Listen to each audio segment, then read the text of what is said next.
Hi everybody, welcome back again to my channel. It's me again, Jai. So today we are gonna make another chocolate chip cookies. So actually guys, last year gumawa ako ng aking first ever cookies, pero hindi to not the same brand, pero meron din siyang instructions.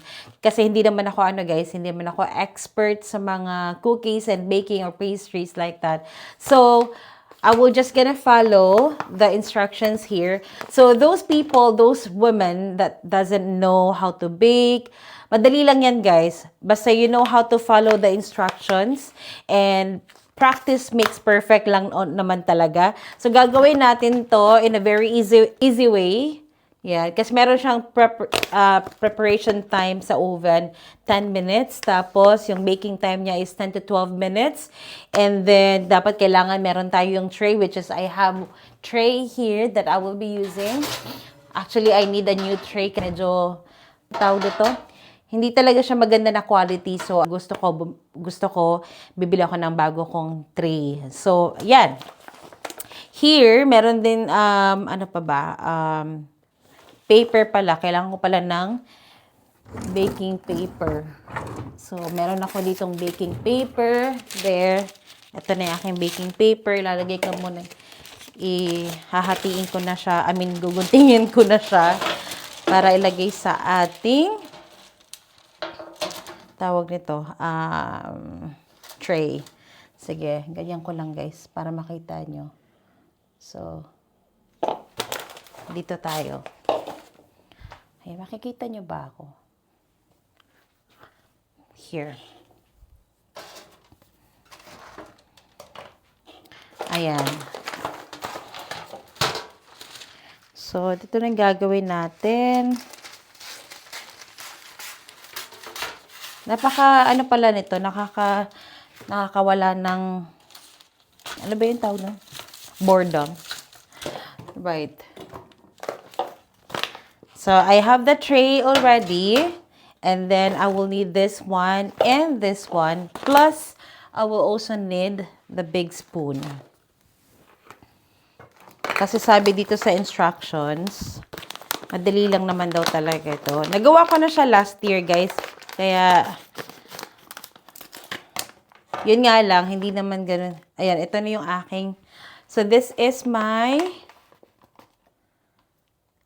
cookies. Chocolate chip cookie mix. Last year, ang ginawa ko is Cadbury. Ano bang klase? Yung chocolate na cookies. Pero, brown siya. Yung brown yung powder niya. Brown. Ito kasi guys, white yung powder. As you can see. Ayan. So, ilalagay natin dito. Tapos, the instruction is, dapat meron tayong 30 ml or 2 tablespoon water. Nasaan na yung ating... Tsaka bumili din ako guys ng tawag nito. Bumili ako nito, tsaka nito. Ito naman is mga cups for the cups. And then, ito, 1/4, 2 tablespoon. So, kailangan ng 2 tablespoon. Ito, ano to eh. Okay. Ito pala kailangan. So, 30 ml. Ito pala yung kailangan natin, pinakamalak. So, kailangan natin ng water. And water.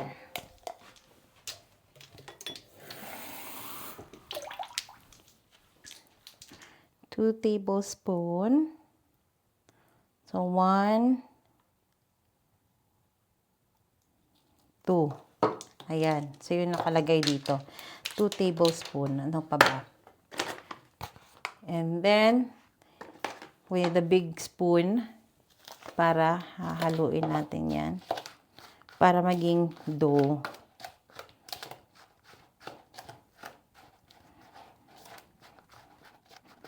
Yan, here. Para tumigas yung ano niya, yung dough. I-make sure na talagang mahalo natin ng maayos.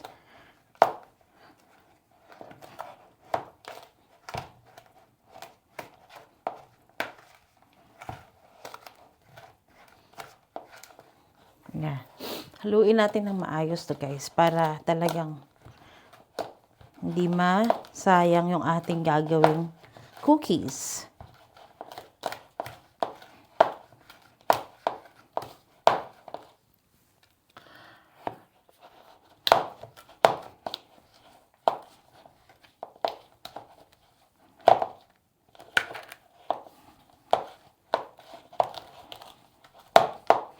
Yung kapatid ko lang talaga guys, madalas talagang gumagawa kasi ng tinapay. Nagmana siya sa tatay ko. So, kaya, nung nasa Pilipinas pa ako, hindi ako gumagawa ng ganito kasi wala. Meron kaming oven pero hindi yung, wala akong, anong tawag nito? Wala akong eagerness nung time na yon. So, nandito ako ngayon sa UK. That's when I started to exploring cooking and baking like that. Yeah. So there you go.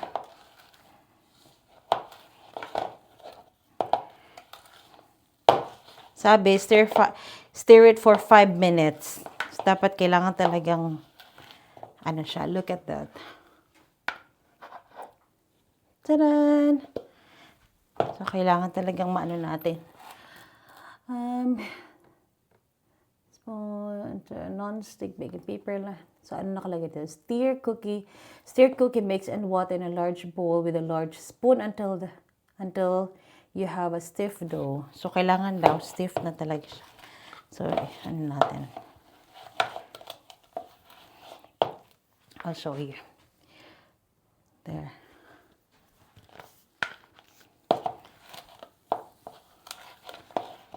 Medyo okay na siguro to, no?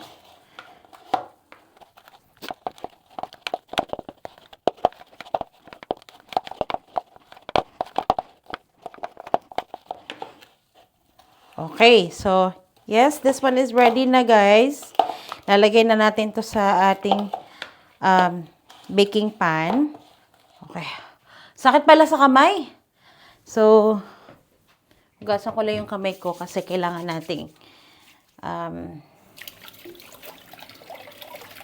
make sure lang na malinis yung ating mga kamay.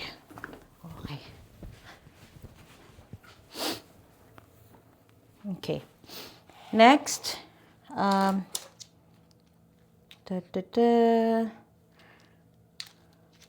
bang gagawin nating ano? 8 heaped spoon. The non-stick paper.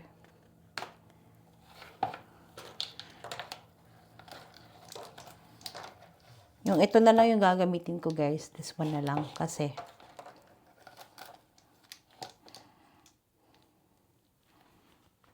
yan, ito na lang. So, look to this. So, lalagay na natin yung ating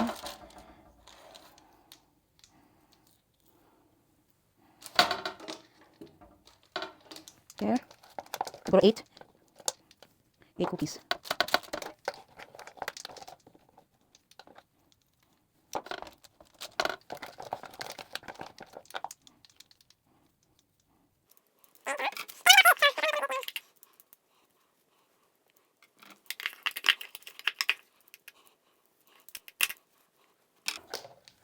So, gusto ko talagang matuto ng mga baking, guys. Kasi at least, in the future, pag meron na akong baby, at least meron na akong alam sa ganito. 2, 4, 6, 8. So, kailangan natin ng yan. So, tamang-tama pala yung 8.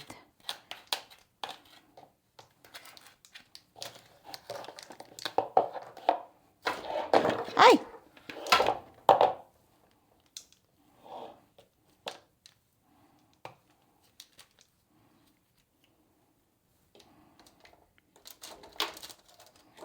Meron pang isa dito.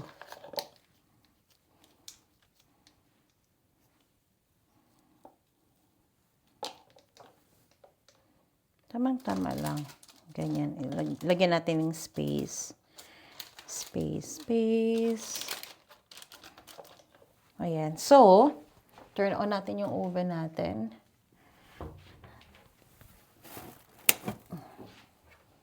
And we just need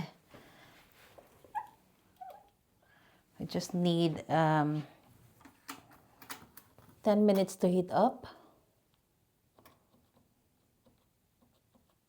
1, 2, 3, 4, 5, 6, 7, 8, 9, 10. So, ano ba to? 190.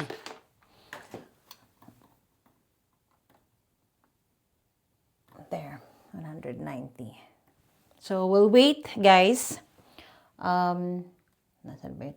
We will wait na siya, 10 minutes. Tapos, saka natin ilalagay yung ating cookies. So, here is our cookies. Excited na ako, guys. Mas excited siguro kayong makita kung anong result nito. Pero, yes. And, yeah, we'll see. So, konti na lang, guys. In 4 minutes, lalagyan na natin ang ating cookies. So, 1 minute na siya, guys. Pwede na natin siguro ilagay yung ating cookies. There we go. And then, set natin for another 10 minutes or 12. Lagyan natin, gawin natin 14. Yan. So, ready na yan after 14 minutes. Yay! Meron akong cookies. Look at that, guys. Look at that. 1 minute left. Guys, it's ready now. Let me just turn this off.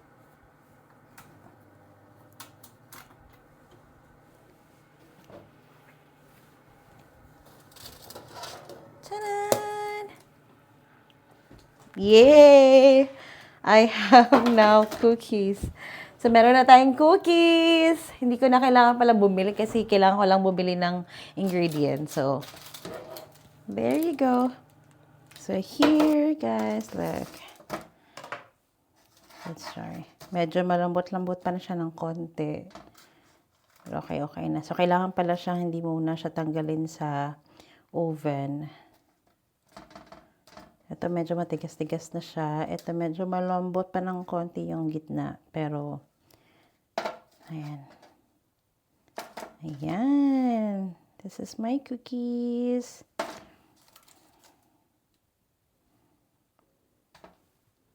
So, gusto ko i-try itong maliit. Ayan. So,